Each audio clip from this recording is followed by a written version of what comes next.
പിതാവിൻ്റെയും പുത്രൻ്റെയും പരിശുദ്ധാത്മാവിൻ്റെയും നാമത്തിൽ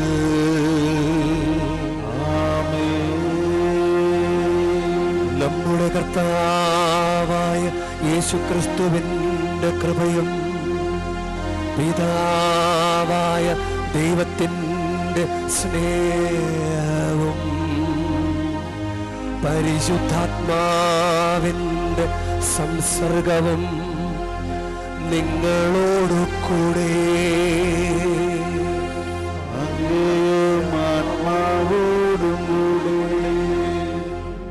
ഈശോയിൽ സ്നേഹമുള്ളവരെ, ഉത്ഥാന കഴിഞ്ഞിട്ടുള്ള നാളുകൾ പെസഹ കാലമാണ്.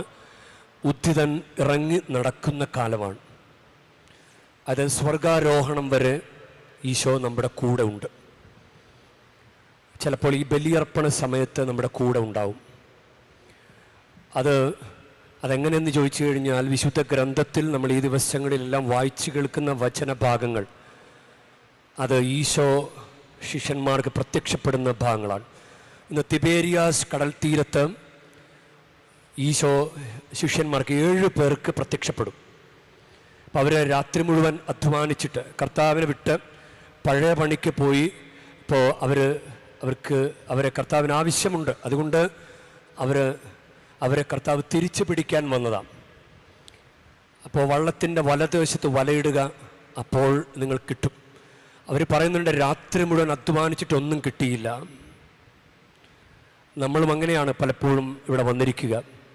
കുറേ പ്രാർത്ഥിച്ചു, ഒരു കുഞ്ഞുണ്ടായിട്ടില്ല, കല്യാണം നടന്നിട്ടില്ല, കടം മാറിയിട്ടില്ല, അതുപോലെ വീട് പണിയാൻ പറ്റിയിട്ടില്ല, മക്കളുടെ കാര്യങ്ങളൊന്നും ശരിയായിട്ടില്ല. നമുക്ക് ഏക ആശ്രയം ദൈവമാണ്. നിഷ്ഫല യജ്ഞമാണ്. വെറുതെ ഇങ്ങനെ അധ്വാനിച്ചുകൊണ്ടിരിക്കുന്ന ഒന്നിനും ഒരു ഫലമുണ്ടായിട്ടില്ല. ഫലം നൽകുന്ന കർത്താവാണ് നമ്മുടെ കർത്താവ്. നമ്മൾ എത്ര സ്ഥലത്ത് പോയി, ഇന്ത്യയിൽ ഇതിനപ്പുറം വേറൊരു തീർത്ഥാടന കേന്ദ്രം ഉണ്ടോ? എന്നിട്ടും ഈ തീർത്ഥാടന കേന്ദ്രത്തിലെ നമുക്ക് ചെയ്യാവുന്ന ഏറ്റവും വലിയ കാര്യമായ പരിശുദ്ധ കുർബാന അർപ്പണം, അതിന് നമ്മൾ ഒരുങ്ങിയോ? കർത്താവ് കൂടെ വന്നിട്ടും കർത്താവ് പറയാൻ ആഗ്രഹിക്കുന്നത് നിങ്ങൾക്ക് കിട്ടും എന്ന് പ്രത്യാശയുടെ വർത്തമാനം പറയാൻ കർത്താവ് ആഗ്രഹിക്കുന്നുണ്ട്. നിങ്ങൾ നിന്നു കൊടുക്കുന്നുണ്ടോ? കർത്താവ് കൂടെയുള്ള വിവരം നിങ്ങൾക്കറിയാവോ? കർത്താവിൻ്റെ സ്വരം നിങ്ങൾ കേൾക്കുന്നുണ്ടോ? ഈ തീർത്ഥാടന കേന്ദ്രത്തിൽ അനുഗ്രഹത്തിൻ്റെ ഉറവിടത്തിൽ വന്നിട്ട് പോലും ലോക സംസാരം, ലോക വ്യാപാരം. കൊടുക്കൂ, കർത്താവിന് കൊടുക്കൂ. കർത്താവ് 7 പേർക്കാണ് പ്രത്യക്ഷപ്പെട്ടത്. 7 പേർക്ക്. അതിന് പോലും കർത്താവ് സെലക്ട് ചെയ്യുന്നുണ്ട്. അതുകൊണ്ട് കർത്താവെ, എന്നെ സെലക്ട് ചെയ്യണമേ കർത്താവെ. ഈ നാളുകളിൽ 2025 അനുഗ്രഹം നൽകാൻ എന്നെ സെലക്ട് ചെയ്യണമേ കർത്താവെ. 2026 വരെ എനിക്കിതും പിടിച്ച് മുന്നോട്ട് പോകാൻ പറ്റുമോ എന്ന് എനിക്കറിയില്ല കർത്താവെ. ഈ 2025 തന്നെ എന്നെ ഒന്ന് സെലക്ട് ചെയ്യണമേ. അതിന് പറ്റിയ സ്വഭാവ ഗുണങ്ങൾ ശീലിക്കാൻ എന്നെ പരിശീലിപ്പിക്കണമേ. നമുക്ക് എന്തെങ്കിലും തെറ്റുകുറ്റങ്ങൾ വന്നു പോയിട്ടുണ്ടെങ്കിൽ ദൈവത്തോട് നമുക്ക് മാപ്പ് ചോദിക്കാം. സഹോദരരേ, ദിവരഹസ്യങ്ങൾ കൊണ്ടാടുന്നതിന് നാം യോഗ്യരാകേണ്ടതിന് നമ്മുടെ പാപങ്ങൾ ഏറ്റുപറയാം. സർവശക്തനായ ദൈവത്തോടും സഹോദരരേ, നിങ്ങളോടും ഞാൻ ഏറ്റുപറയുന്നു. എന്തെന്നാ വിചാരത്താലും വാക്കാലും പ്രവൃത്തിയാലും ഉപേക്ഷയാലും ഞാൻ വളരെയേറെ പാപം ചെയ്തു പോയി. എന്റെ പിഴ, എന്റെ പിഴ, എന്റെ വലിയ പിഴ. ആകയാൽ നിത്യകന്യകയായ പരിശുദ്ധ മറിയത്തോടും എല്ലാ മാലാഖമാരോടും വിശുദ്ധരോടും സഹോദരരെ നിങ്ങളോടും ഞാൻ അപേക്ഷിക്കുന്നു, എനിക്ക് വേണ്ടി നമ്മുടെ കർത്താവായ ദൈവത്തോട് പ്രാർത്ഥിക്കണമേ. സർവശക്തനായ ദൈവം കനിഞ്ഞ് നമ്മുടെ പാപങ്ങൾ പുറത്ത് നമ്മെ നിത്യജീവിതത്തിലേക്ക് നയിക്കുമാറാകട്ടെ.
അത്യുന്നതങ്ങളിൽ ദൈവത്തിനു മഹത്വം, ഭൂമിയിൽ സന്മനസ്സുള്ളോർക്കേ ശാന്തിയുമേ.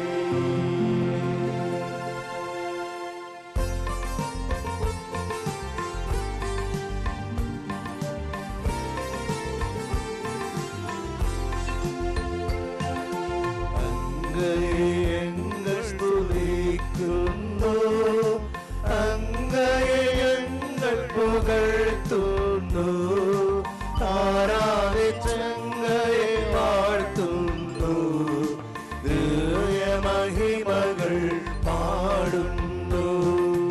അങ്ങേ മഹാമഹിമയ്ക്കിതാ നന്ദി ചൊല്ലുന്നിവർ താഴ്മയായി. ദൈവമേ കർത്താവങ്ങയെ വാഴ്ത്തുന്നു സ്വർലോകരാജനേ.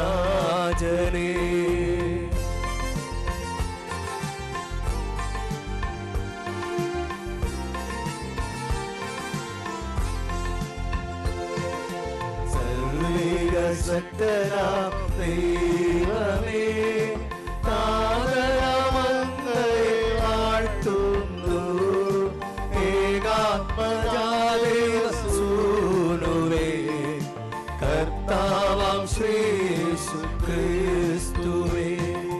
ദൈവമേ കർത്താവങ്ങയെ വാഴ്ത്തുന്നു, ദൈവത്തിൻ കുഞ്ഞാടേ താതനാം ദൈവത്തിൻ സൂനുവേ അങ്ങയെ വാഴ്ത്തി സ്തുതിക്കുന്നു.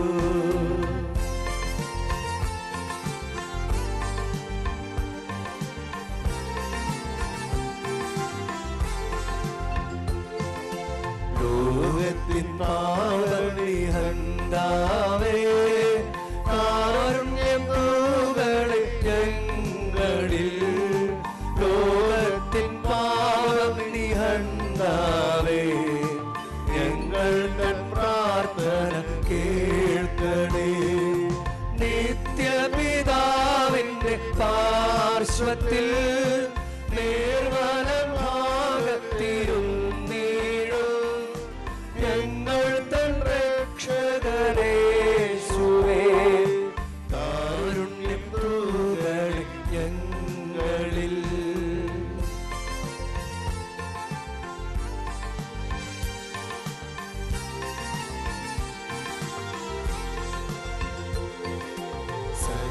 സത്യസ്വരൂപൻ പിതാവുതൽ നിത്യമഹിമാവിൻ തേജസ്സിൽ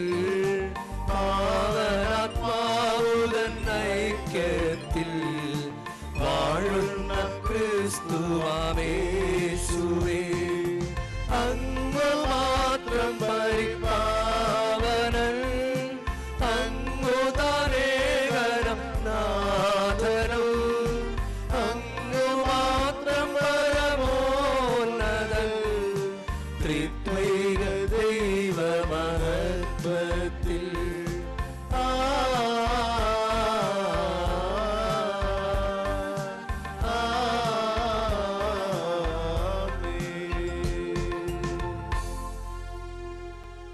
നമുക്ക് പ്രാർത്ഥിക്കാം. സർവശക്തനും നിത്യനുമായ ദൈവമേ, മനുഷ്യകുലവുമായുള്ള അനുരഞ്ജനത്തിൻ്റെ ഉടമ്പടിയായി പെസഹാ രഹസ്യമങ്ങ് നൽകിയല്ലോ. അതിൻ്റെ പ്രഖ്യാപനത്തിൽ ഞങ്ങൾ ആഘോഷിക്കുന്നത് ഫലത്തിലൂടെ അനുകരിക്കുവാൻ ഞങ്ങളുടെ മനസ്സുകൾക്ക് അനുഗ്രഹം നൽകണമേ. അങ്ങയോടുകൂടെ പരിശുദ്ധാത്മാവുമായുള്ള ഐക്യത്തിൽ എന്നെന്നും ദൈവമായി ജീവിച്ചു വാഴുന്ന ഞങ്ങളുടെ കർത്താവും അങ്ങയുടെ പുത്രനുമായ യേശുക്രിസ്തു വഴി ഞങ്ങൾ സമർപ്പിക്കുന്ന പ്രാർത്ഥന കേട്ടരുളേണമേ.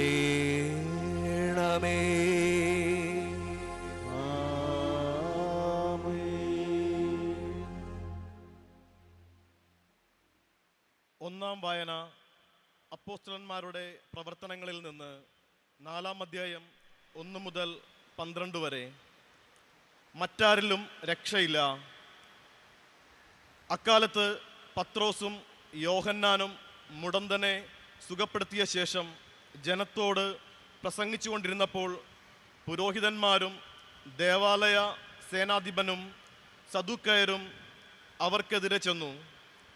അവർ ജനത്തെ പ്രബോധിപ്പിക്കുകയും മരിച്ചവരുടെ ഉദ്ധാനത്തെക്കുറിച്ച് യേശുവിനെ ആധാരമാക്കി പ്രഘോഷിക്കുകയും ചെയ്തിരുന്നതിനാൽ ഇക്കൂട്ടർ വളരെ അസ്വസ്ഥരായിരുന്നു. അവർ അവരെ പിടികൂടി സന്ധിയായതുകൊണ്ട് അടുത്ത ദിവസം വരെ കാരാഗൃഹത്തിൽ സൂക്ഷിച്ചു. അവരുടെ വചനം കേട്ടവരിൽ അനേകർ വിശ്വസിച്ചു. അവരുടെ സംഖ്യ 5000-ഓളമായി. പിറ്റേ ദിവസം അധികാരികളും ജനപ്രമാണികളും നിയമജ്ഞരും ജെറുസലേമിൽ സമ്മേളിച്ചു. പ്രധാന പുരോഹിതൻ അന്നാസും കയ്യഫാസും യോഹന്നാനും അലക്സാണ്ടറും പ്രധാന പുരോഹിതന്റെ കുലത്തിൽപ്പെട്ട എല്ലാവരും അവിടെ ഉണ്ടായിരുന്നു. അപ്പോസ്തലന്മാരെ അവർ തങ്ങളുടെ മധ്യത്തിൽ നിർത്തി ഇങ്ങനെ ചോദിച്ചു: എന്തധികാരത്തിലാണ് അഥവാ ആരുടെ നാമത്തിലാണ് നിങ്ങൾ ഇത് പ്രവർത്തിച്ചത്?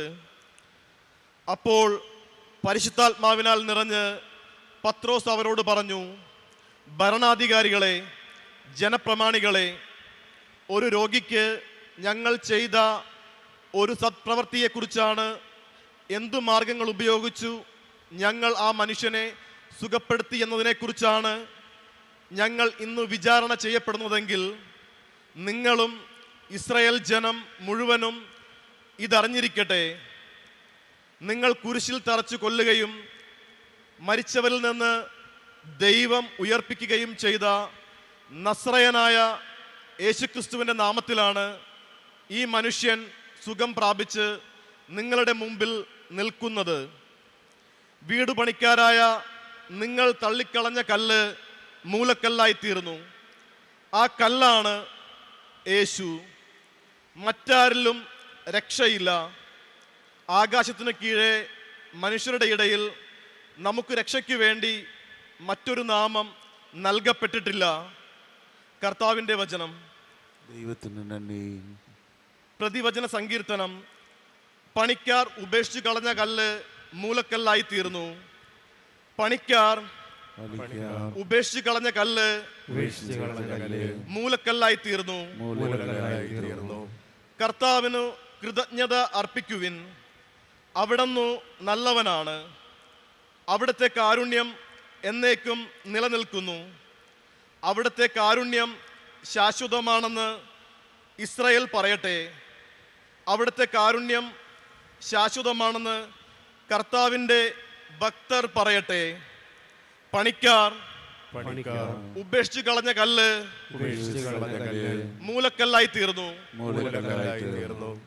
പണിക്കാർ ഉപേക്ഷിച്ചു കളഞ്ഞ കല്ല് മൂലക്കല്ലായി തീർന്നു. ഇത് കർത്താവിൻ്റെ പ്രവൃത്തിയാണ്. ഇത് നമ്മുടെ ദൃഷ്ടിയിൽ വിസ്മയവഹമായിരിക്കുന്നു. കർത്താവ് ഒരുക്കിയ ദിവസമാണെന്ന് ഇന്ന് സന്തോഷിച്ചുല്ലസിക്കാം. പണിക്കാർ ഉപേക്ഷിച്ച് കളഞ്ഞ കല്ല് മൂലക്കല്ലായി തീർന്നു. കർത്താവെ, ഞങ്ങൾ അങ്ങയോട് അപേക്ഷിക്കുന്നു, ഞങ്ങളെ രക്ഷിക്കണമേ. കർത്താവെ, ഞങ്ങൾ അങ്ങയോട് അപേക്ഷിക്കുന്നു, ഞങ്ങൾക്ക് വിജയം നൽകണമേ. കർത്താവിൻ്റെ നാമത്തിൽ വരുന്നവൻ അനുഗ്രഹീതൻ. ഞങ്ങൾ കർത്താവിൻ്റെ ആലയത്തിൽ നിന്ന് നിങ്ങളെ ആശീർവദിക്കും. കർത്താവാണ് ദൈവം, അവിടുന്നാണ് നമുക്ക് പ്രകാശം നൽകിയത്. പണിക്കാർ ഉപേക്ഷിച്ച് കളഞ്ഞ കല്ല് മൂലക്കല്ലായി തീർന്നു.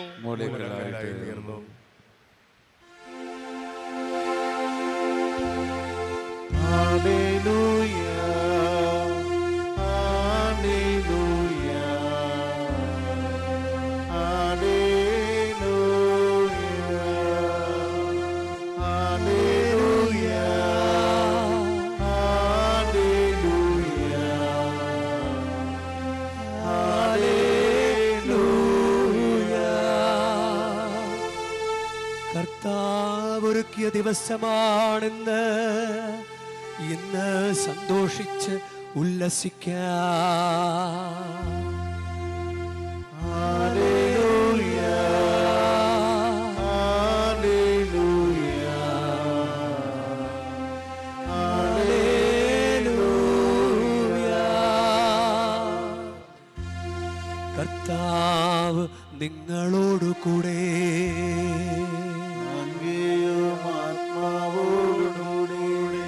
യോഹന്നാന്റെ വിശുദ്ധ സുവിശേഷത്തിൽ നിന്നുള്ള വായന.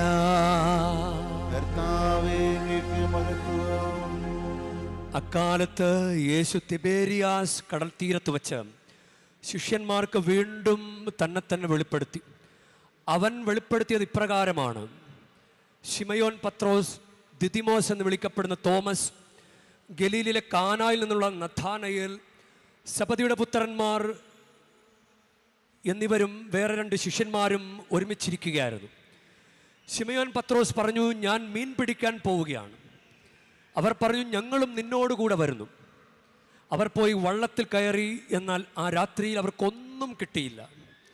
ഉഷസായപ്പോൾ യേശു കടൽക്കരയിൽ വന്നു നിന്നു. എന്നാൽ അത് യേശുവാണെന്ന് ശിഷ്യന്മാർ അറിഞ്ഞില്ല. യേശു അവരോട് ചോദിച്ചു, കുഞ്ഞുങ്ങളെ, നിങ്ങളുടെ അടുക്കൽ മീൻ വല്ലതുമുണ്ടോ? ഇല്ല എന്നവർ ഉത്തരം പറഞ്ഞു. അവൻ പറഞ്ഞു, വള്ളത്തിൻ്റെ വലത്തുവശത്ത് വലയിടുക, അപ്പോൾ നിങ്ങൾക്ക് കിട്ടും. അവർ വലയിട്ടു. അപ്പോൾ വലയിലകപ്പെട്ട മത്സ്യത്തിൻ്റെ ആധിക്യം നിമിത്തം അത് വലിച്ചു കയറ്റാൻ അവർക്ക് കഴിഞ്ഞില്ല. യേശു സ്നേഹിച്ചിരുന്ന ആ ശിഷ്യൻ പത്രോസിനോട് പറഞ്ഞു, അത് കർത്താവാണ്. അത് കർത്താവാണെന്ന് കേട്ടപ്പോൾ ശിമയോൻ പത്രോസ് താൻ നഗ്നനായിരുന്നത് കൊണ്ട് പുറങ്കുപ്പായം എടുത്തു ധരിച്ച് കടലിലേക്ക് ചാടി. എന്നാൽ മറ്റ് ശിഷ്യന്മാർ മീൻ നിറഞ്ഞ വലയും വലിച്ചുകൊണ്ട് വള്ളത്തിൽ തന്നെ വന്നു. അവർ കരയിൽ നിന്ന് ഏകദേശം 200 മുഴത്തിലധികം അകലെയല്ലായിരുന്നു. കരക്കിറങ്ങിയപ്പോൾ തീ കൂട്ടിയിരിക്കുന്നതും അതിൽ മീൻ വച്ചിരിക്കുന്നതും അപ്പവും അവർ കണ്ടു. യേശു പറഞ്ഞു, നിങ്ങളിപ്പോൾ പിടിച്ച മത്സ്യത്തിൽ കുറെ കൊണ്ടുവരുവിൻ. ഉടനെ ശിമയോൻ പത്രോസ് വള്ളത്തിൽ കയറി വലിയ മത്സ്യങ്ങൾ കൊണ്ട് നിറഞ്ഞ വല വലിച്ച് കരക്ക് കയറ്റി. അതിൽ 153 മത്സ്യങ്ങളുണ്ടായിരുന്നു. ഇത്രയധികം ഉണ്ടായിരുന്നിട്ടും വല കീറിയില്ല. യേശു പറഞ്ഞു, വന്ന് പ്രാതൽ കഴിക്കുവിൻ. ശിഷ്യന്മാരിൽ ആരും അവനോട് നീ ആരാണ് എന്ന് ചോദിക്കാൻ മുതിർന്നില്ല. അത് കർത്താവാണെന്ന് അവർ അറിഞ്ഞിരുന്നു. യേശു വന്ന് അപ്പമെടുത്ത് അവർക്ക് കൊടുത്തു, അതുപോലെ തന്നെ മത്സ്യവും. യേശു മരിച്ചവരിൽ നിന്ന് ഉയർപ്പിക്കപ്പെട്ട ശേഷം ശിഷ്യന്മാർക്ക് പ്രത്യക്ഷപ്പെടുന്നത് ഇത് 3-ാം പ്രാവശ്യമാണ്.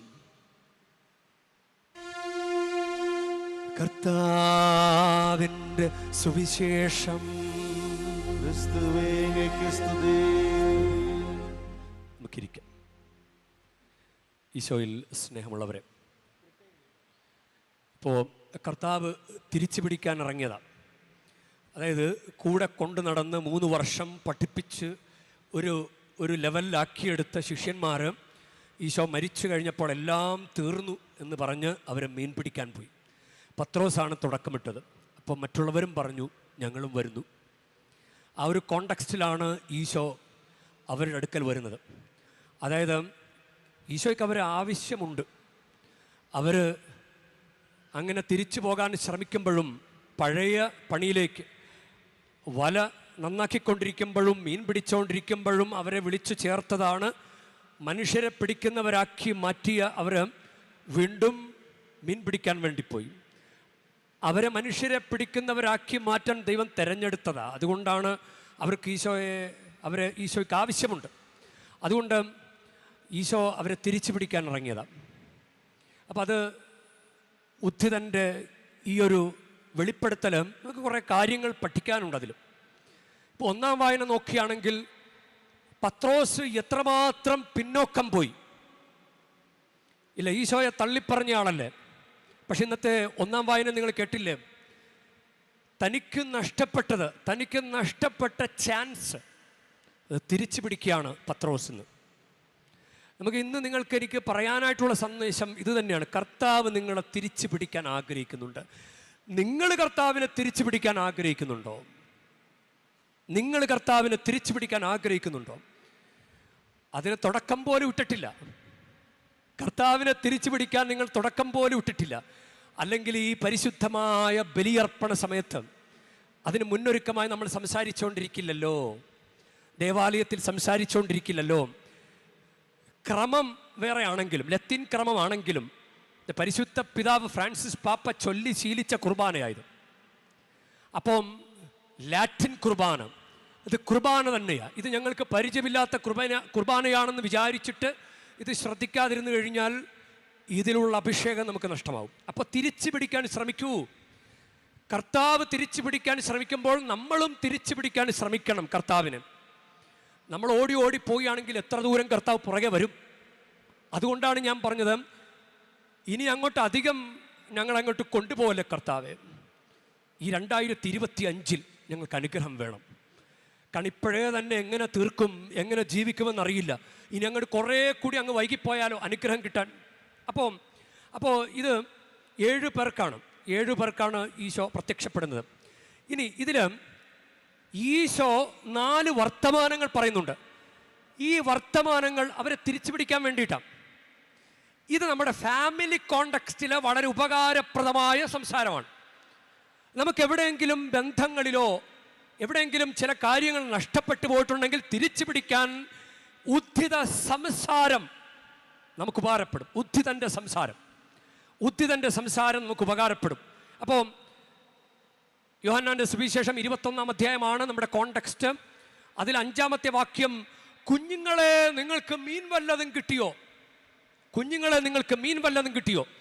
ഇത് ഒരു അനുനയിപ്പിക്കുന്ന സംസാരമാണ്. അനുനയിപ്പിക്കുക, അവരെങ്ങനെ കൂടെ ചേർത്ത് പിടിക്കുക, അങ്ങനെയുള്ളൊരു സംസാരമാണ്. യഥാർത്ഥത്തിൽ ഈശോ കൂട്ടിച്ചേർത്ത് പരിശീലനം നടത്തി അവർ പഴയ പണിക്ക് പോയപ്പോൾ, മക്കളെ നിങ്ങൾ എന്തായി കാണിച്ചത്? നിങ്ങളെ ഞാൻ എത്ര പഠിപ്പിച്ചതാണ്? നിങ്ങൾ ഇങ്ങനെയൊക്കെയാണ് എന്നോട് ചെയ്യുന്നത് എന്ന് ഈശോയ്ക്ക് വേണമെങ്കിൽ ചോദിക്കാമായിരുന്നു. പക്ഷേ ഈശോ അതെല്ലാം മറന്നിട്ട് അവരെ അനുനയിപ്പിക്കാൻ ശ്രമിക്കുകയാണ്. നമുക്ക് നമ്മുടെ ജീവിതത്തിൽ ചിലപ്പോൾ ജീവിത പങ്കാളിയോട് ഒരു ചെറിയ കുഞ്ഞു മിസ്റ്റേക്ക് ആയിരിക്കും. നമ്മൾ എന്തൊക്കെയാണ് പറഞ്ഞു കൂട്ടുന്നത് അല്ലേ? കുഞ്ഞു മിസ്റ്റേക്ക്, നീ എന്താടി കാണിച്ചത്? ഇങ്ങനെയൊക്കെയാണോ നീ ചെയ്യുന്നത് എന്നൊക്കെ പറഞ്ഞ് നമ്മൾ അങ്ങോട്ടും ഇങ്ങോട്ട് പല കോണ്ടക്സ്റ്റിൽ മാതാപിതാക്കളോട്, ജീവിത പങ്കാളിയോട്, സുഹൃത്തുക്കളോട്, അപ്പനമ്മമാരോട് ഒക്കെ നമ്മൾ ഇങ്ങനെ ചിലപ്പോൾ ചില സംസാരങ്ങളുണ്ടാകും. ഒന്ന് അനുനയിപ്പിച്ച് പിടിച്ചിരുന്നെങ്കിൽ കയ്യിൽ നിന്നേനെ കാര്യങ്ങൾ. ഒന്ന് അനുനയിപ്പിച്ച് പിടിച്ചിരുന്ന, കുഞ്ഞുങ്ങളെ നിങ്ങൾക്ക് മീൻ വല്ലതും കിട്ടിയോ മക്കളെ എന്ന് സ്നേഹത്തോടൊന്ന് വിളിച്ചിരുന്നെങ്കിൽ തീരാവുന്ന പ്രശ്നങ്ങളായിരുന്നു നമ്മുടെ ജീവിതത്തിലെ പലതും.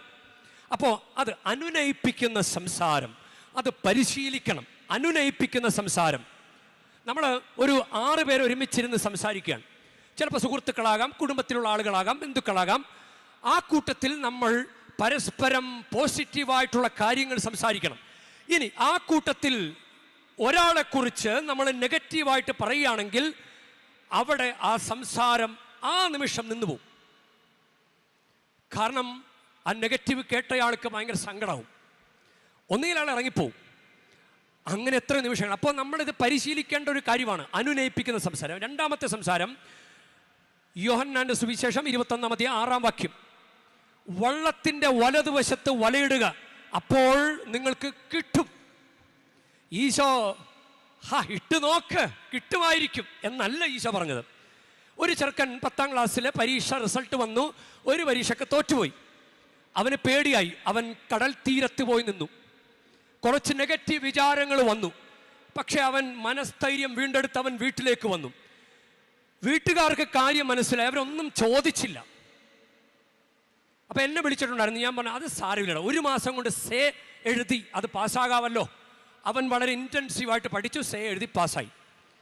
എന്നാൽ ആ മകനോട് ആ മാതാപിതാക്കൾ, നിന്നെയൊക്കെ എന്തിന് കൊള്ളാടാ, പഠിക്കാൻ വിട്ടിട്ട് തോറ്റിട്ട് വന്നിരിക്കുന്നു, നീ ഇവിടെ കയറണ്ട, വീട്ടിൽ കയറണ്ട എന്ന് പറഞ്ഞിരുന്നെങ്കിലോ? അപ്പോൾ ഒരു പ്രത്യാശയുടെ സംസാരിക്കണം പലപ്പോഴും വീട്ടിൽ. മക്കളെ ശരിയാകൂടാ, പഠിക്കടാ, കിട്ടുകടാ, അമ്മ ഒന്നും തലേ കയറണില്ല അമ്മ എന്ന് പറഞ്ഞു കഴിഞ്ഞാൽ അത് ശരിയാകൂടാ, അത് ശരിയാകും, നീ പഠിക്ക്. അങ്ങനെ ഒന്ന് പല കോണ്ടെക്സ്റ്റിലൊന്ന് സംസാരിച്ച് നോക്കിക്കേ. അപ്പോൾ ഉദ്ധിതൻ്റെ സംസാരം നമ്മൾ പരിശീലിക്കണ്ടേ. പ്രത്യാശ നൽകുന്ന സംസാരം അത് നമുക്ക് എല്ലാവർക്കും ഈ മരണം വരെ ഇത് നമ്മൾ പരിശീലിക്കണം. കാരണം ഇന്നോ നാളെയോ ഇത് ശരിയായി വരികയില്ല. ഇനി 3ാമത്തെ കാര്യം, യോഹന്നാന്റെ സുവിശേഷം 21-ാം അധ്യായം 10-ാം വാക്യം, നിങ്ങൾ ഇപ്പോൾ പിടിച്ച മത്സ്യത്തിൽ കുറെ കൊണ്ടുവരുവിൻ. അത് ഈശോ പറയുന്ന കാര്യമാണ്. യഥാർത്ഥത്തിൽ അവര് കരയ്ക്ക് കയറുമ്പോൾ അവിടെ മീൻ വച്ചിരിക്കുന്നതും തീ കൂട്ടിയിരിക്കുന്നതും അപ്പവും അവർ കണ്ടു. ഓൾറെഡി അവിടെ ഫുഡുണ്ട്. എന്നിട്ട് ഈശോ പറയാണ്, നിങ്ങളിപ്പോൾ പിടിച്ച മത്സ്യത്തിൽ കുറെ കൊണ്ടുവരുവിൻ. നമുക്ക് സഹകരിപ്പിക്കുന്ന വർത്തമാനം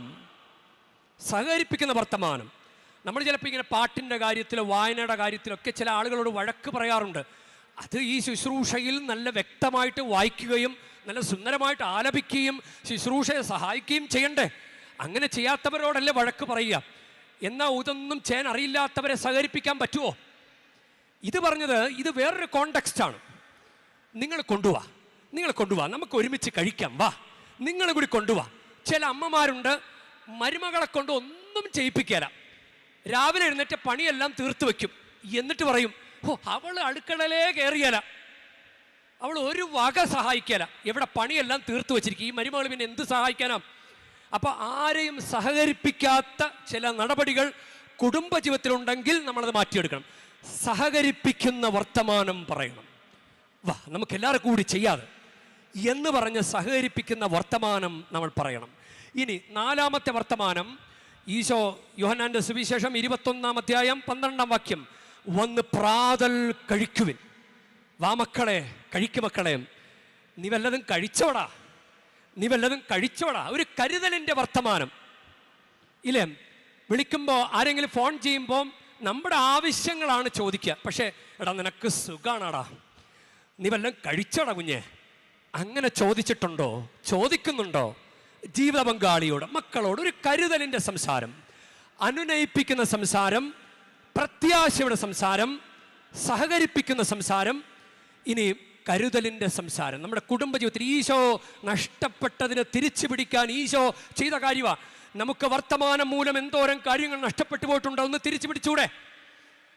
ഇങ്ങനെയൊക്കെ ഒന്ന് പരിശീലിച്ചാൽ തിരിച്ചു പിടിക്കാൻ എളുപ്പമാണ്. ഇനി പത്രോസ് തിരിച്ചു പിടിച്ചാൽ നോക്കിക്കാം. പത്രോസ് യഥാർത്ഥത്തിൽ അകലെയായി ഈശോയെ അനുഗമിച്ചിരുന്നു. അവിടെയൊക്കെ തന്നെ ഉണ്ടായിരുന്നു. അകലെയായി ഈശോയെ അനുഗമിച്ചിരുന്നു. ഈശോ പോകുന്നത് കാണാമായിരുന്നു. അതുകൊണ്ടാണ് ഈശോ നോക്കിയപ്പോൾ, ഈശോ ഒരു നോട്ടം നോക്കുന്നുണ്ട്. അത് ലൂക്കായുടെ സുവിശേഷം 22-ാം അധ്യായം 61-ാം വാക്യമാണ്. ഈശോ നോക്കിയപ്പോൾ അത് കാണാൻ പാകത്തിൽ പത്രോസ് നടന്നിരുന്നു. അതുകൊണ്ടാണ് മനം നൊന്ത് കരയാൻ പത്രോസിന് സാധിച്ചത്. നമുക്ക് തിരിച്ചറിയാൻ പറ്റണ്ടേ? നമുക്ക് തിരിച്ചറിയാൻ പറ്റാത്തൊരു അവസ്ഥയിലാണെങ്കിലോ, നമ്മൾ കർത്താവിൻ്റെ കൂടെ അല്ലെങ്കിലോ, ദേവാലയത്തിൽ ഇരിക്കുമ്പോഴും നമ്മൾ ലോക സംസാരത്തിലാണെങ്കിൽ കർത്താവിനെ തിരിച്ചറിയാൻ പറ്റുമോ? അപ്പോൾ ലൂക്കായുടെ സുവിശേഷം 24-ാം അധ്യായം, അങ്ങനെ എമ്മാവൂസിലേക്ക് പോയ ശിഷ്യന്മാര്, അവരോടൊപ്പം നടന്ന് അവർക്ക് ഈശോയെ തിരിച്ചറിയാൻ പറ്റിയില്ല. എന്തെങ്കിലും ആകട്ടെ എന്ന് കരുതി ഈശോ യാത്ര തുടരുകയാണെന്ന് ഭാവിച്ചു. അവർ അപ്പോൾ നിർബന്ധിച്ചുകൊണ്ട് പറഞ്ഞു, ഞങ്ങളോടുകൂടെ താമസിക്കുക, അവർക്ക് വേണമെങ്കിൽ എന്നെ വിളിക്കട്ടെ എന്ന് കരുതിയാണ് ഈശോ യാത്ര തുടരുകയാണെന്ന് ഭാവിച്ചത്. അപ്പൊ ഇവിടെയും അങ്ങനെയാണ്. വേണമെങ്കിൽ ചോദിക്കട്ടെ, അവർക്ക് ആവശ്യമുണ്ടെങ്കിൽ ചോദിക്കട്ടെ. പ്രിയ കുഞ്ഞ്, നിനക്ക് വിശന്നാൽ നീയല്ലേ ഭക്ഷണം കഴിക്കേണ്ടത്? നിനക്കൊരനുഗ്രഹം വേണമെങ്കിൽ നീയല്ലേ പ്രാർത്ഥിക്കേണ്ടത്? നിന്റെ അമ്മ പ്രാർത്ഥിച്ചാൽ മതിയോ? നിനക്ക് വിശപ്പുണ്ടെങ്കിൽ നിന്റെ അമ്മ ഭക്ഷണം കഴിച്ചാൽ മതിയോ? നിനക്ക് വിശപ്പുണ്ടെങ്കിൽ നീയല്ലേ ഭക്ഷണം കഴിക്കേണ്ടത്? നിനക്ക് പ്രാർത്ഥനയുടെ അനുഗ്രഹം വേണമെങ്കിൽ നീയല്ലേ പ്രാർത്ഥിക്കേണ്ടത്? അപ്പൊ നീ വിളിക്കണ്ടേ കർത്താവിനെ? അപ്പൊ ഈശോ അവർ വേണമെങ്കിൽ വിളിക്കട്ടെ എന്ന് കരുതിയപ്പോൾ ഈശോയെ അവർ വിളിച്ചു. അവരുടെ കൂടെ ഈശോ താമസിച്ചു, അവരുടെ കൂടെ ഭക്ഷണം കഴിച്ചു. അപ്പോൾ അവർ തിരിച്ചറിഞ്ഞു. അപ്പോൾ തന്നെ പക്ഷേ അവൻ അവരുടെ മുമ്പിൽ നിന്ന് പ്രത്യക്ഷനായി. ആ ഒരു നിമിഷം തന്നെ ഈശോ പോയി. അപ്പോൾ നമുക്ക് ഇങ്ങനെയൊക്കെ ഒന്ന് പ്രാർത്ഥിക്കാൻ പറ്റും. കർത്താവേ, എനിക്കിതുവരെ ഒന്നും മനസ്സിലായിട്ടില്ല. പള്ളി വന്നിരിക്കുമ്പോഴും പരിശുദ്ധ കുർബാനയുടെ വില മനസ്സിലായില്ല. ഈ തിരി 2-3 ദിവസമായി കാണുന്ന ഇത് പെസഹ തിരിയാണ്, ക്രിസ്തുവിനെ പ്രതിനിധീകരിക്കുന്ന തിരിയാണെന്ന് എനിക്ക് മനസ്സിലായിട്ടില്ല. ചില ആളുകൾ ഇതിൽ നിന്ന് തിരി കത്തിച്ച് പിടിച്ചുകൊണ്ട് പോയി വീട്ടിൽ കൊണ്ട് കത്തിച്ച് പിടിച്ചൊരു പ്രാർത്ഥന ചൊല്ലും, അത് അച്ചിട്ടാണ് നടക്കും. പക്ഷെ ഇവിടെ ഇങ്ങനെ കയറി കത്തിക്കാൻ പറ്റുമെന്ന് എനിക്കറിയില്ല. അപ്പോൾ ഇതൊന്നും മനസ്സിലായിട്ടില്ല. കുർബാനയുടെ വില മനസ്സിലായിട്ടില്ല. ഈശോ ഇവിടെ ഇറങ്ങി വരുന്നത് മനസ്സിലായിട്ടില്ല.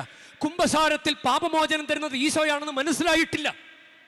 ഈശോയോടൊന്നും പറയാൻ പാടില്ല, ഈശോ എനിക്കൊന്നും മനസ്സിലായിട്ടില്ല, പക്ഷെ നീ വിട്ടു പോകല്ലേ, എനിക്കിതൊക്കെ മനസ്സിലാകുന്നത് വരെ എൻ്റെ ഒന്ന് കൂടെ നിൽക്ക് കർത്താവേ, എനിക്കിതൊക്കെ ഒന്നും മനസ്സിലാകുന്നത് വരെ എൻ്റെ കൂടെ നിൽക്കും. അപ്പോൾ ഈ പത്രോസ് ഇതൊക്കെ ബോധ്യപ്പെട്ട് കഴിഞ്ഞപ്പോൾ എന്ത് നഗ്നനായിരുന്നത് കൊണ്ട് വെള്ളത്തിലേക്ക് എടുത്ത് ചാടി. ഇല്ല, പറുദീസയിലെ നഗ്നനായിരുന്നത് കൊണ്ട് അവരെ മരത്തിൻ്റെ മറവിൽ മറഞ്ഞു നിന്നു. അപ്പോൾ പാപബോധമാണ്. പാപബോധം ദൈവബോധത്തിലേക്ക് നയിക്കും. ദൈവബോധം പാപബോധത്തിലേക്ക് നയിക്കും. ദേവാലയത്തിൽ ഇരിക്കുമ്പോൾ ദൈവബോധമില്ലെങ്കിൽ എങ്ങനെ പാപബോധം ഉണ്ടാകും? ദേവാലയത്തിൽ ഇരിക്കുമ്പോൾ ദൈവബോധമില്ലെങ്കിൽ സംസാരിച്ചുകൊണ്ടിരിക്കില്ലേ?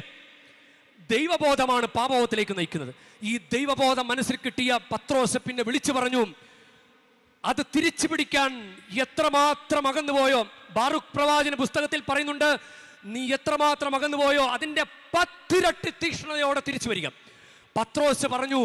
പത്രോസ് തള്ളിപ്പറഞ്ഞ പത്രോസ് നടപടി പുസ്തകത്തിൽ 4-ാം അധ്യായത്തിൽ അവരോട് പറഞ്ഞു, മറ്റാരിലും രക്ഷയില്ല, ആകാശത്തിന് കീഴേ മനുഷ്യരക്ഷയ്ക്ക് വേണ്ടി മനുഷ്യരുടെ ഇടയിൽ മറ്റൊരു നാമവും നൽകപ്പെട്ടിട്ടില്ല.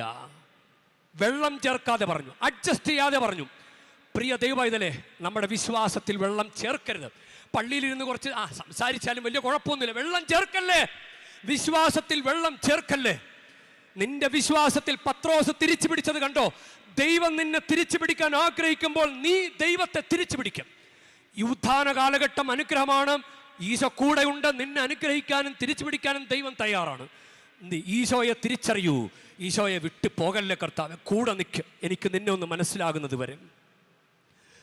നിഷ്ഫലയജ്ഞത്തിൻ വേദനയിൽ നിരാശയിൽ ഞാൻ തളരുമ്പോൾ, നിഷ്ഫലയജ്ഞത്തിൻ വേദനയിൽ നിരാശനായി ഞാൻ തളരുമ്പോൾ, നിൻമൊഴിയാൽ കാട്ടണേ നാഥാ നിൻ കരുതലിൻ സ്നേഹത്തിനാഴം. നിൻമൊഴിയാൽ കാട്ടണേ നാഥാ നിൻ കരുതലിൻ സ്നേഹത്തിനാഴം. ഉഷസിൻ ഉണർവാകണേ, ഉയിരിൻ ജീവനാകണേ, ഉത്തിതന്നേശുവേ ഉയിരിൻ്റെ നാഥനേ. ഉഷസിൻ ഉണർവാകണേ, ഉയിരിൻ ജീവനാകണേ, ഉത്തിതന്നേശുവേ ഉയിരിൻ്റെ നാഥനേ. ദിവ്യകാരുണ്യമായി പ്രാതലായി അൾത്താരതൻ തിരുമേശയിൽ സ്നേഹമായി കരുതലായി കാത്തിരിക്കും എൻ്റെ ദൈവം. സ്നേഹമായി കരുതലായി കാത്തിരിക്കും എൻ്റെ ദൈവം. പരിശുദ്ധ അമ്മ, ഉദ്ധിതൻ്റെ അമ്മ നമ്മളെ സഹായിക്കട്ടെ. ആമേൻ. കൈകളിൽ പൂജപാദങ്ങളിൽ കാണിക്കയായി സ്വയം നൽകുന്നു ഞാൻ. ആത്മാർപ്പണം ഈ ഹൃദയാർപ്പണം കൈക്കൊള്ളുവാൻ കഴിവാകണമേ. പ്രിയ സഹോദരരെ, എൻ്റെയും നിങ്ങളുടെയും ബലി സർവശക്തനും പിതാവുമായ ദൈവത്തിന് സ്വീകാര്യമാകുവാൻ വേണ്ടി നിങ്ങൾ പ്രാർത്ഥിക്കുവൻ.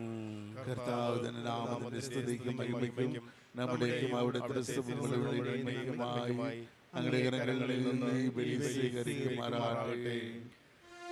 കർത്താവേ, പെസഹ കാഴ്ചവസ്തുക്കളുടെ ഭക്തിയാദരപൂർവകമായ വിനിമയം ഞങ്ങളിൽ കനിവാർന്ന് പൂർത്തീകരിക്കണമേ.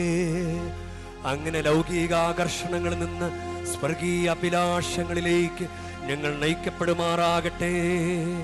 കർത്താവായ ക്രിസ്തു വഴി ഞങ്ങൾ സമർപ്പിക്കുന്ന പ്രാർത്ഥന കേട്ടരുളേണമേ.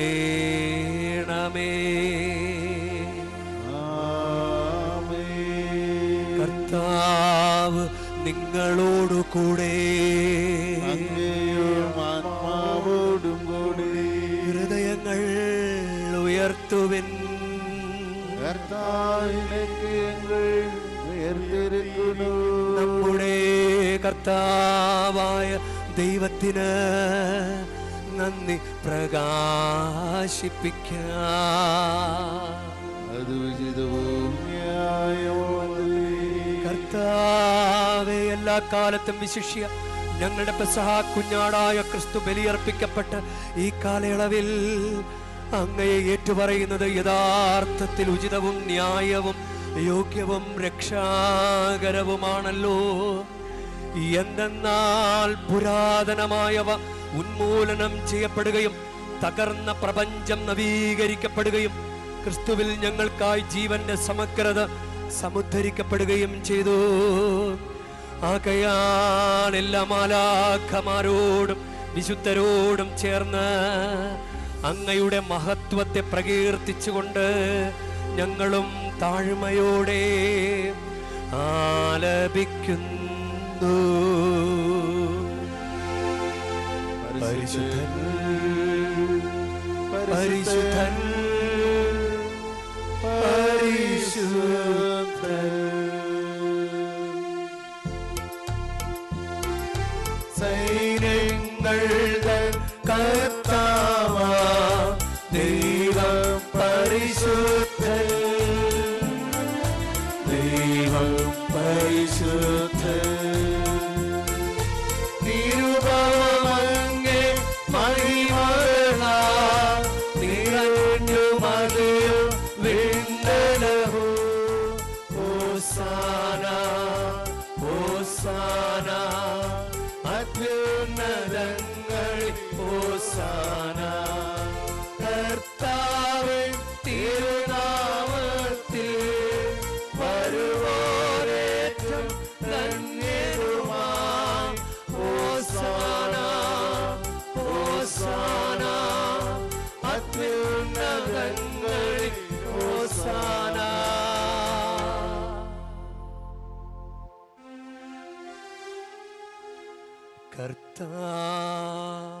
കർത്താവേ, സർവവിശുദ്ധിയുടെയും ഉറവിടമായ അങ്ങ് സത്യമായ പരിശുദ്ധൻ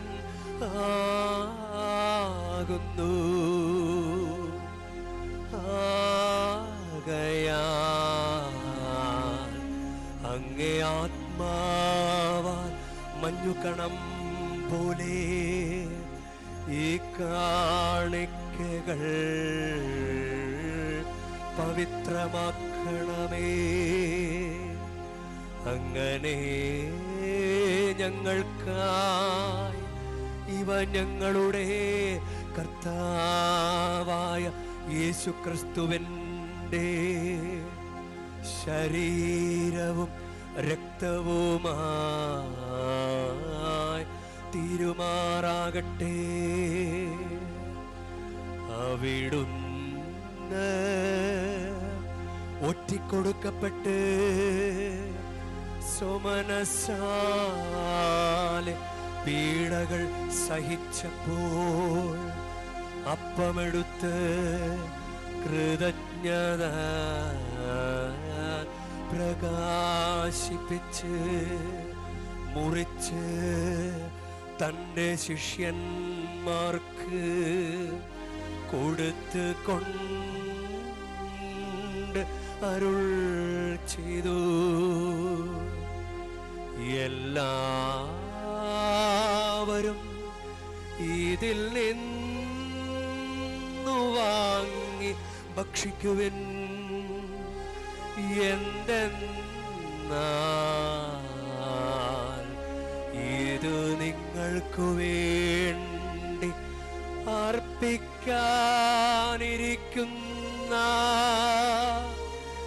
എൻ്റെ ശരീരമാകുന്നു.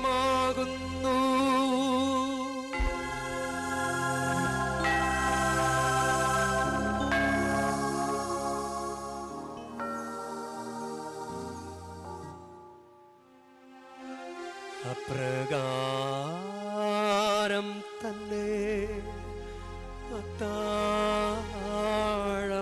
കഴിഞ്ഞ് പാനപാത്രമെടുത്ത് വീണ്ടും അങ്ങേക്ക് കൃതജ്ഞത പ്രകാശിപ്പിച്ച് തൻ്റെ ശിഷ്യന്മാർക്ക് കൊടുത്ത് കൊണ്ട്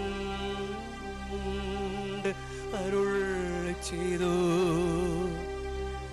എല്ലാവരും വാങ്ങി ഇതിൽ നിന്നു കുടിക്കുവിൻ. എന്തെന്നാൽ ഇത് നിങ്ങൾക്കു വേണ്ടിയും അനേകർക്കു വേണ്ടിയും പാപമോചനത്തിനായി ചിന്തപ്പെടാനിരിക്കുന്ന എൻ്റെ രക്തത്തിൻ്റെ നവീനവും സനാതനവുമായ ഉടമ്പടിയുടെ പാനപാത്രമാകുന്നു.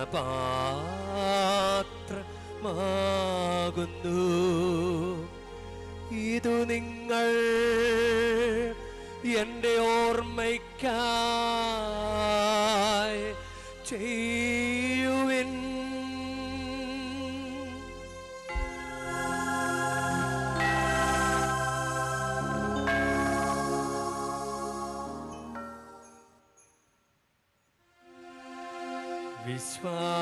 വിശ്വാസത്തിൻ്റെ രഹസ്യം കർത്താവേ, അങ്ങ് വീണ്ടും വരുന്നതുവരെ അങ്ങേ മരണമേ ഞങ്ങൾ പ്രഖ്യാപിക്കുന്നു.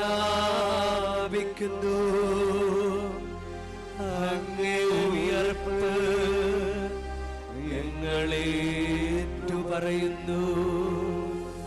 ആകയാൽ കർത്താവേ, അവിടുത്തെ മരണവും ഉയർപ്പും ഓർത്തുകൊണ്ട് അങ്ങ് തിരുമുൻപിൽ നിൽക്കുന്നതിനും അങ്ങേ പരിചരിക്കുന്നതിനും അർഹരാക്കി തീർത്തതിനും ഞങ്ങൾ നന്ദി പറഞ്ഞുകൊണ്ട് ജീവൻ്റെ അപ്പവും രക്ഷയുടെ പാനപാത്രവും ഞങ്ങൾ അങ്ങേക്ക് അർപ്പിക്കുന്നു.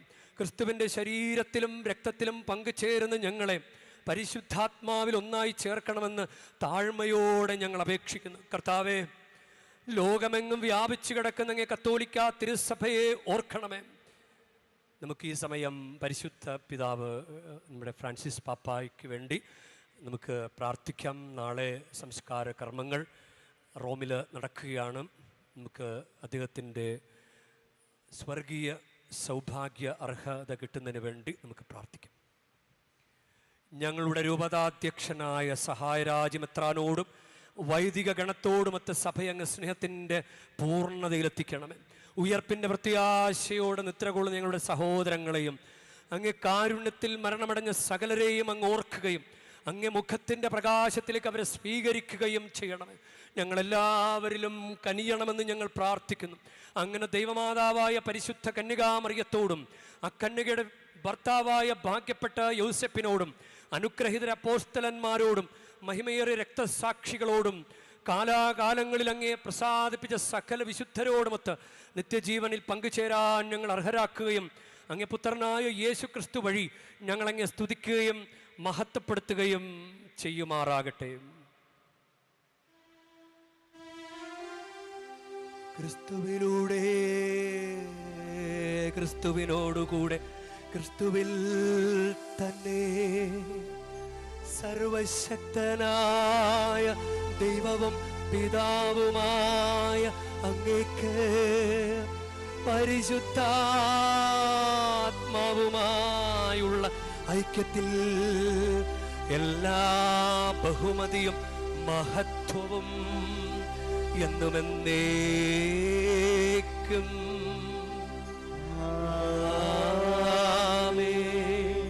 നമ്മുടെ കർത്താവ് പഠിപ്പിച്ചതനുസരിച്ച് നമുക്കൊന്ന് ചേർന്ന് പ്രാർത്ഥിക്കാം.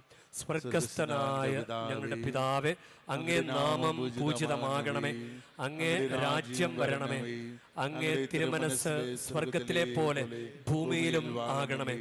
അന്നു വേണ്ട ആഹാരം ഇന്ന് ഞങ്ങൾക്ക് തരണമേ. ഞങ്ങളോട് തെറ്റ് ചെയ്യുന്നവരോട് ഞങ്ങൾ ക്ഷമിക്കുന്ന പോലെ ഞങ്ങളുടെ തെറ്റുകൾ ഞങ്ങളോടും ക്ഷമിക്കണമേ. ഞങ്ങളെ പ്രലോഭനത്തിൽ ഉൾപ്പെടുത്തരുതേ, തിന്മയിൽ നിന്ന് ഞങ്ങളെ രക്ഷിക്കണമേ. കർത്താവേ, എല്ലാ തിന്മകളിൽ നിന്ന് ഞങ്ങളെ മോചിപ്പിക്കണമേ. ഞങ്ങളുടെ ദിനങ്ങളിൽ സമാധാനം കനിവാർന്ന് നൽകണമേ. അനുഗ്രഹപൂർണമായ പ്രത്യാശയും ഞങ്ങളുടെ രക്ഷകനായ യേശുക്രിസ്തുവിൻ്റെ ആഗമനവും പ്രതീക്ഷിച്ചുകൊണ്ട് അങ്ങേ കരുണയുടെ സഹായത്താൽ ശക്തി പ്രാപിച്ച് ഞങ്ങളെപ്പോഴും പാപത്തിൽ നിന്ന് മോചിതരാവുകയും എല്ലാ വിപത്തുകളിൽ നിന്ന് സുരക്ഷിതരാവുകയും ചെയ്യുമാറാകട്ടെ. എന്തുകൊണ്ടെന്നാൽ രാജ്യവും ശക്തിയും മഹത്വവും എന്നേക്കും അങ്ങയുടേതാകുന്നു. സമാധാനം ഞാൻ നിങ്ങൾക്ക് നൽകുന്നു, എൻ്റെ സമാധാനം നിങ്ങൾക്ക് ഞാൻ തരുന്നുവെന്ന് അങ്ങേ അപ്പോസ്തലന്മാരോട് അരുൾ ചെയ്ത കർത്താവായ യേശു ക്രിസ്തുവേ, ഞങ്ങളുടെ പാപങ്ങളല്ല പിന്നെയോ അങ്ങേ സഭയുടെ വിശ്വാസം തൃക്കൺ പാർത്ത് അങ്ങ് തിരുവുള്ളമനുസരിച്ച് സഭയ്ക്ക് സമാധാനവും ഐക്യവും നൽകുവാൻ കനിയണമേ. എന്നെന്നും ജീവിക്കുകയും വാഴുകയും ചെയ്യുന്ന അങ്ങ് ഈ പ്രാർത്ഥന കേട്ടരുളേണമേ.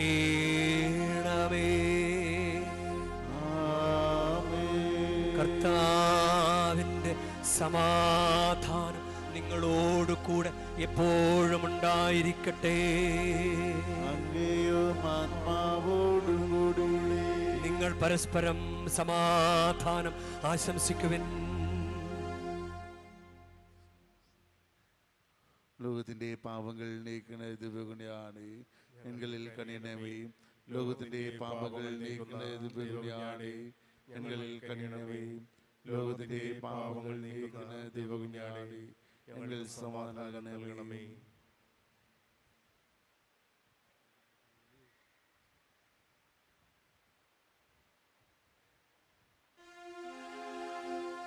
ഇതാ ദൈവത്തിൻ്റെ കുഞ്ഞാട്, ഇതാ ലോകത്തിൻ്റെ പാപങ്ങൾ നീക്കുന്നവൻ. കുഞ്ഞാടിൻ്റെ വിരുന്നിന് ക്ഷണിക്കപ്പെട്ടിരിക്കുന്നവർ അനുഗ്രഹീത. കർത്താവേ, അങ്ങന്റെ ഭവനത്തിൽ പ്രവേശിക്കാൻ ഞാൻ യോഗ്യനല്ല. അങ്ങ് ഒരു വാക്കുച്ചരിച്ചാൽ മാത്രം മതി, എന്റെ ആത്മാവ് സുഖം പ്രാപിക്കും. ബഹുമാനപ്പെട്ട സിസ്റ്റേഴ്സ് എല്ലാവരും വന്ന് അൾത്താരെ വന്ന് കുർബാനയ്ക്ക് കൊടുക്കുന്നതിന് സഹായിക്കുക.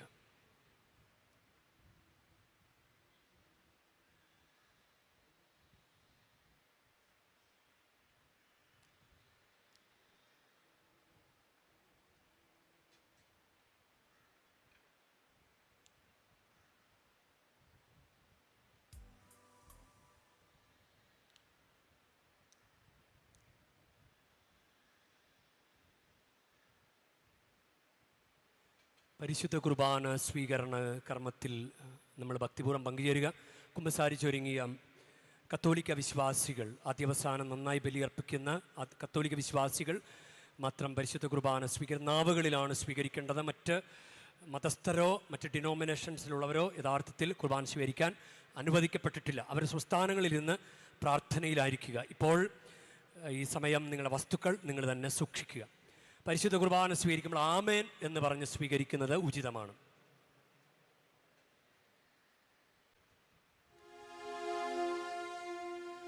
നമുക്ക് പ്രാർത്ഥിക്കാം. കർത്താവേ, നിരന്തര കാരുണ്യത്താൽ വീണ്ടെടുത്തവരെ കാത്തുപാലിക്കണമേ. അങ്ങനെ അങ്ങേ പുത്രന്റെ പീഡാസഹനത്താൽ രക്ഷിക്കപ്പെട്ടവർ അവിടുത്തെ ഉത്ഥാനത്തിൽ ആനന്ദിക്കുമാറാകട്ടെ. ഞങ്ങളുടെ കർത്താവായ ക്രിസ്തു വഴി ഞങ്ങൾ സമർപ്പിക്കുന്ന പ്രാർത്ഥന കേട്ടരുളേണമേ.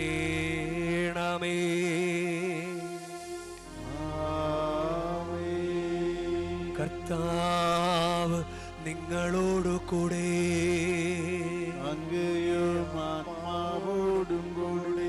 പരിശുദ്ധ വേളാങ്കണ്ണി മാതാവിനോടുള്ള അനുഗ്രഹ പ്രാർത്ഥനയ്ക്കായി ശിരസ്സു നമിക്കാം.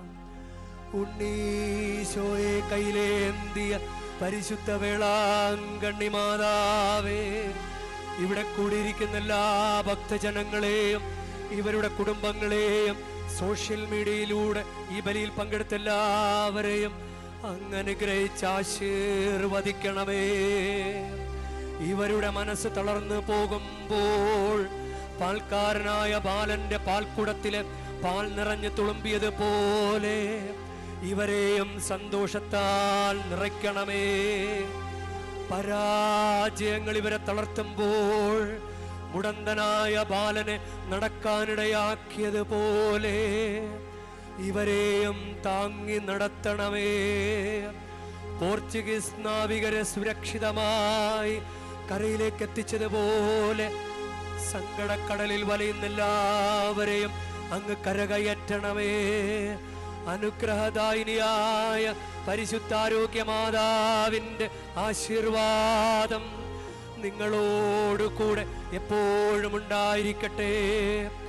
ഈശോ തൻ്റെ മാതാവിൻ്റെ കരങ്ങളിലൂടെ നമ്മേവരെയും സ്പർശിക്കുകയും സുഖപ്പെടുത്തുകയും കാത്തു സംരക്ഷിക്കുകയും ചെയ്യട്ടെ. സർവശക്തനും കാരുണ്യവാനുമായ ദൈവം പിതാവും പുത്രനും പരിശുദ്ധാത്മാവും നിങ്ങളേവരെയും നിങ്ങളുടെ കുടുംബങ്ങളെയും നിങ്ങളുടെ പ്രാർത്ഥനാ നിയോഗങ്ങളെയും സമൃദ്ധമായി അനുഗ്രഹിക്കുമാറാകട്ടെ.